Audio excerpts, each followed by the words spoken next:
hanya untuk monitoring, kenapa nggak dialihkan kepada teman-teman KPU provinsi?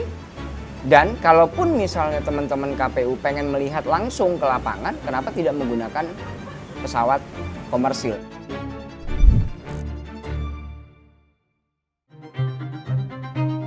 Apa yang terlintas saat Anda mendengar kata private jet? Kabin mewah, kursi nyaman, perjalanan cepat, hidangan nikmat, miliaran duit melesat, langit jadi ruang privat. Tapi bagaimana jika itu semua disewa dengan uang rakyat?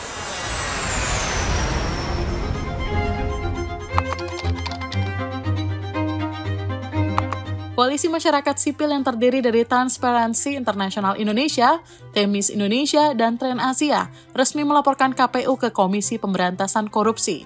Mereka menduga ada penyimpangan dalam pengadaan private jet untuk KPU. Jet ini digunakan dalam perjalanan dinas KPU selama Januari hingga Februari 2024, yang menjadi masa paling krusial dalam tahapan pemilu. Sepanjang Januari sampai Maret 2024, 3 jet pribadi ini diduga digunakan KPU dengan total 59 penerbangan. 2 dari 3 jet adalah tipe Embraer Legacy 650, jet mewah yang biasa digunakan para miliarder. Waktu terbangnya bukan main, 4.025 menit atau hampir 67 jam di udara. Mayoritas dilakukan dengan jet bernama VP CLL yang terdaftar di Cayman Island. Estimasi biaya sewanya saja tembus 8,1 miliar rupiah. Jika merujuk pada harga pasar sewa jet, sekitar 7.700 US dollar per jam, semua dari anggaran negara. Yang sering luput, total emisi karbonnya mencapai 382.000 kg karbon dioksida, atau setara dengan emisi mobil bensin Jakarta-Bandung pulang pergi lebih dari 1.000 kali. Masalahnya bukan cuma sekedar keberadaan jet itu, tapi juga rencana pengadaannya, rute yang dilalui, hingga lalai kontrak yang dianggap janggal dan membengkak. Koalisi masyarakat sipil temukan sejumlah kejanggalan.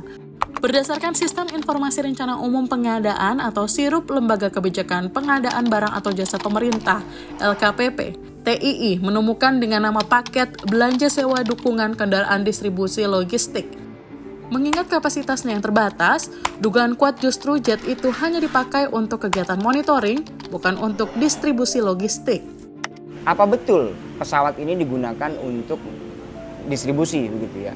Rasanya kok tidak mungkin ya pesawat private jet yang kapasitasnya nggak terlalu besar gitu ya, tapi digunakan untuk distribusi. Sampai pada akhirnya kami menarik simpulan kayaknya ini memang digunakan untuk monitoring. Tapi pertanyaannya jadi begini, kenapa kalau misalnya hanya untuk monitoring, kenapa nggak dialihkan kepada teman-teman KPU provinsi? Dan kalaupun misalnya teman-teman KPU pengen melihat langsung ke lapangan, kenapa tidak menggunakan pesawat komersil? Koalisi Masyarakat Sipil memanfaatkan teknik Open Source Intelligence atau OSINT dengan menggabungkan data dari media sosial KPU, Flight Radar 24, ATSB Exchange, dan pemberitaan media. Dari situlah pola perjalanan mulai terlihat. Contohnya pada 11 Januari 2024, pesawat PKRJA terdeteksi di Bali lewat Flight Radar. Di hari yang sama, unggahan KPU menunjukkan Ketua dan Sekjen KPU melakukan monitoring gudang logistik di Badung, Bali. Dari 59 penerbangan ke 40 daerah, 60% rutenya justru menuju kota-kota besar yang bisa dijangkau dengan mudah oleh pesawat komersial. Seperti Bali, Surabaya, Malang, Lombok, bahkan Kuala Lumpur. Hanya sekitar 35% perjalanan menuju wilayah terluar dan 5% ke wilayah tertinggal. Padahal alasan resmi KPU menyebut penggunaan jet untuk menjangkau wilayah 3T, tertinggal, terdepan, dan terluar. Kejanggalan berikutnya ada pada nilai kontrak. Total kontrak sewa jet KPU mencapai 65,4 miliar. Padahal pagu anggaran awal hanya 46,1 miliar. Artinya ada selisih hampir 20 miliar tanpa penjelasan publik yang memadai. Temuan berikutnya, perusahaan penyedia jasa jet PT Alfa 5 Cakrawala Indonesia ternyata bukan operator penerbangan. Mereka hanya bertindak sebagai broker dan baru berdiri tahun 2022. Yang berikutnya adalah penyedia ini relatif baru, Mas. Tahun 2022 dia baru berdiri. 2022 berdiri, 2 tahun kemudian dapat paket pekerjaan dari KPU untuk menyediakan private jet gitu ya. Kan ini perlu diraba lebih dalam sebetulnya begitu ya. Kok bisa perusahaan yang baru berdiri 2 tahun kemudian dapat paket pekerjaan yang nilainya mencapai 65 miliar rupiah. Koalisi juga menilai pengadaan jet pribadi oleh KPU bermasalah sejak tahap perencanaan. Padahal pengadaan pemerintah wajib mengikuti prinsip efisien, bersih, transparan, dan akuntabel. Dalam konteks pengadaan juga, prinsip pengadaan itu kan jelas ya. Satu, dia berdaya saing, bersih, kemudian efisien gitu ya, dan juga transparan dan terbuka serta akuntabel. Nah, kami melihat pengadaan private jet ini gagal dari aspek perencanaan sebetulnya ya. Alasannya adalah kami melihat nampaknya KPU tidak melakukan identifikasi kebutuhan. Sementara dalam proses pengadaan itu identifikasi kebutuhan itu penting untuk dilakukan agar tidak terjadi pemborosan anggaran dan seterusnya. Kritik keras juga datang dari DPR. Anggota Komisi 2 DPR, Ahmad Doli Kurnia menilai penggunaan fasilitas mewah seperti private jet tak pantas dilakukan oleh penyelenggara pemilu, apapun alasannya. Tidak pantas ya penyelenggara pemilu itu menggunakan fasilitas dari uang negara. Ya, uang negara itu adalah uang rakyat yang disetujui oleh pemerintah dan DPR, dipergunakan untuk hal-hal yang ya di masyarakat itu mewah gitu ya. Misalnya penggunaan private jet. Private jet itu di Indonesia atau di negara manapun lah, itu selalu digunakan bagi orang yang uangnya berlebih. Uangnya berlebih-lebih. Biasanya kalau orang uangnya berlebih, naik pesawat tetap komersil, tapi mungkin di first class. Ada tahapnya dulu tuh, kalau uangnya berlebih, naik business class. Ya. Kalau berlebih lagi, naik first class. Nah, jadi kalau ada orang yang pakai private jet, itu sudah 3 kali berlebihannya. Komisi 2 sebagai pihak yang menyetujui anggaran pemilu sebesar 76,6 triliun rupiah mengaku tak tahu menahu soal pengadaan jet pribadi oleh KPU. Sejak putusan MK, DPR tak punya lagi akses mengawasi rincian anggaran hingga ke satuan 3, level detail yang memuat jenis belanja per program. Jadi artinya gini, karena MK memutuskan bahwa pembahasan anggaran tidak boleh sampai satuan 3 karena dianggap akan ada kepentingan anggota dewan di sana, makanya kami nggak bisa memplototi. Inilah akibat daripada pembahasan anggaran itu, kami hanya tidak bisa sampai pembahasannya ke satuan 3 itu.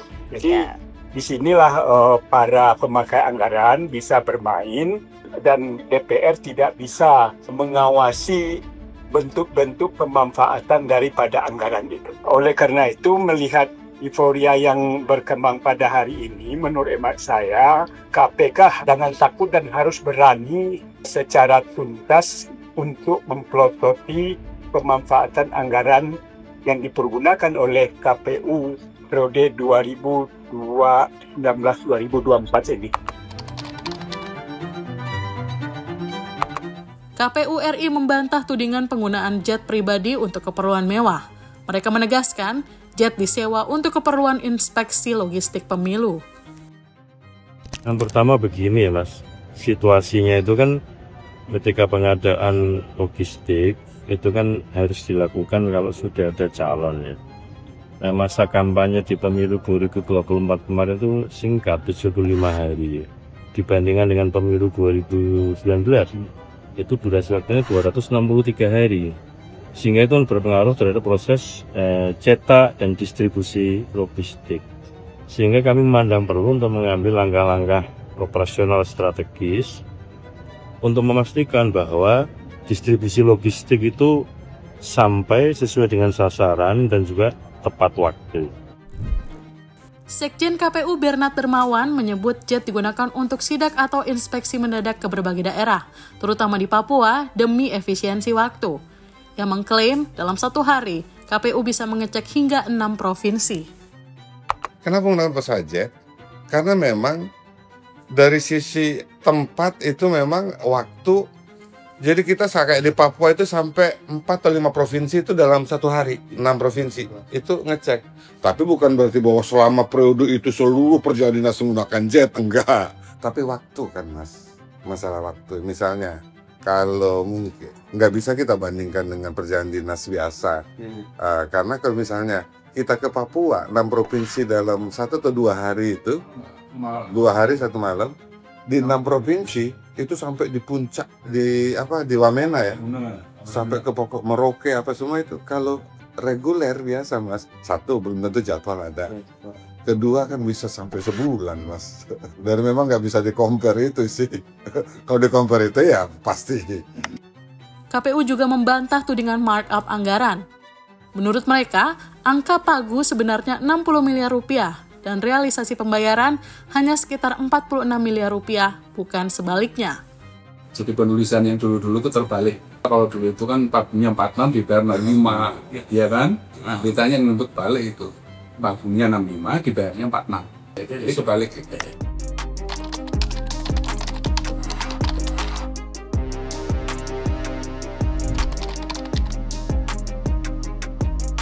KPK menanggapi laporan Koalisi Masyarakat Sipil terkait dugaan korupsi pengadaan private jet oleh KPU. KPK menyatakan akan melakukan analisis awal untuk memastikan apakah laporan ini mengandung unsur dugaan tindak pidana korupsi dan berada dalam ranah kewenangannya. Pengadaan jet pribadi oleh lembaga penyelenggara pemilu bukan sekedar soal teknis perjalanan dinas. Ini soal etika, transparansi, dan kepercayaan publik terhadap demokrasi. Sebuah jet bisa melesat di langit dalam hitungan menit, tapi mampukah keadilan menempuh perjalanan yang sama cepatnya? Dan pada akhirnya, siapa yang akan bertanggung jawab?